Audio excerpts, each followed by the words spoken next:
আমার প্রিয় দশম শ্রেণীর ছাত্রছাত্রীরা, তোমরা যারা 2024 মাধ্যমিক পরীক্ষা দিবে তাদের ইতিহাস পরীক্ষার প্রশ্ন কেমন হতে পারে বা কি আসতে পারে এই নিয়ে দ্বিধাদ্বন্দ্বের মধ্যে রয়েছো। তো প্রশ্নটি দেখে নাও কেমন হবে। প্রথমে তোমরা দেখতে পাচ্ছ যে 1 গুণ 20, 20টি এমসিকিউ। বিভাগ ক, সঠিক উত্তরটি বেছে নিয়ে লেখো। 1.1, জীবনে ঝরাপাতা গ্রন্থটি হলো এটি হবে কি? এটি হবে আত্মজীবনী।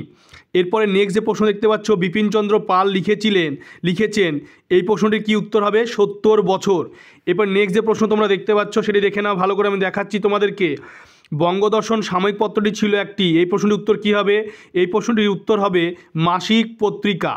নেক্সট কোশ্চেন 4 দাগে, 1857 খ্রিস্টাব্দে বিদ্রোহকে ভারতের প্রথম স্বাধীনতা যুদ্ধ বলেছেন কে?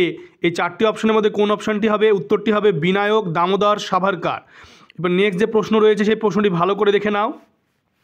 দেখতে পাচ্ছ আমার 5 দাগে, জাতীয় শিক্ষা পরিষদ 1906 খ্রিস্টাব্দে এর প্রথম সভাপতি ছিলেন। 4টি অপশন তোমরা দেখতে পাচ্ছ, এটার উত্তর হবে অরবিন্দ ঘোষ।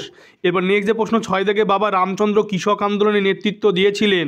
এই 6 দাগের প্রশ্নটির উত্তর হবে যুক্ত প্রদেশে। তারপর তোমরা 7 দাগের প্রশ্ন দেখতে পাচ্ছ, 7 দাগের প্রশ্নটি ভালো করে দেখে নাও। 7 দাগের যে প্রশ্ন সেটি দেখে নাও। বামাবধূনী পত্রিকার সম্পাদক ছিলেন। এখানে 4টি অপশন তোমরা দেখতে পাচ্ছ, এই 4টি অপশনের মধ্যে উত্তরটি হবে উমেশ চন্দ্র দত্ত। এবারে 8 দাগের প্রশ্ন, ভারত মাতা চিত্রটি আঁকেন। এই 8 দাগের প্রশ্নের উত্তর 4টি অপশন রয়েছে, এখানে 4টি অপশনের মধ্যে উত্তর হবে অবনীন্দ্রনাথ ঠাকুর। এরপর নেক্সট যে প্রশ্ন তোমরা দেখতে পাচ্ছ 9 দাগে, সেই 9 দাগের প্রশ্নটি দেখে নাও। ভারতে হাফটোন প্রিন্টিং পদ্ধতি প্রবর্তন করেন। এই প্রশ্নটির উত্তর কী হবে? এই প্রশ্নটির উত্তর হবে উপেন্দ্র কিশোর রায়চৌধুরী। এরপরে তোমরা 10 দাগের প্রশ্নটি দেখে নাও। 10 দাগের যে প্রশ্ন, সেই 10 দাগের প্রশ্নটি হবে, ভালো করে দেখে নাও। 10 দাগের প্রশ্ন তোমরা দেখতে পেয়েছো। এবারে 10 দাগের প্রশ্নটি হবে ঔপনিবেশিক অরণ্য আইনের বিরুদ্ধে সংগঠিত একটি আদিবাসী বিদ্রোহ হলো।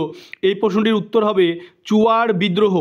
এবার নেক্সট যে 11 দাগের প্রশ্ন রয়েছে, 11 দাগের প্রশ্নটি দেখে নাও ভালো করে। ভারতে প্রথম অরণ্য আইন পাশ হয়। 4টি এখানে সাল রয়েছে, 4টি সালের মধ্যে কোনটি হবে? 1865 খ্রিস্টাব্দ। এবার নেক্সট যে প্রশ্ন রয়েছে, দীপালি সংঘ প্রতিষ্ঠা করেছিলেন। 4টি অপশন দেখতে পাচ্ছ, এর মধ্যে কোন উত্তরটি হবে? লীলানাগ রায়। এবার নেক্সট যে প্রশ্ন রয়েছে, নেক্সট প্রশ্নটি তোমরা দেখে নাও ভালো করে। 13 দাগে, অ্যান্টি সার্কুলার সোসাইটির সম্পাদক ছিলেন। এই প্রশ্নটির উত্তর হবে শচীন্দ্র প্রসাদ বসু। এরপরে রয়েছে 14 দাগে প্রশ্ন, রাষ্ট্রগুরু নামে পরিচিত ছিলেন। এই প্রশ্নটির উত্তর কোনটি হবে? এই প্রশ্নটির উত্তর হবে সুরেন্দ্রনাথ বন্দ্যোপাধ্যায়। তোমাদের যদি ভিডিওটি ভালো লাগে তোমরা লাইক কমেন্ট ও শেয়ার করবে। তোমরা চ্যানেলটিকে অবশ্যই সাবস্ক্রাইব করবে এবং সাবস্ক্রাইবের পাশে থাকা বেল আইকনটি তোমরা প্রেস করবে।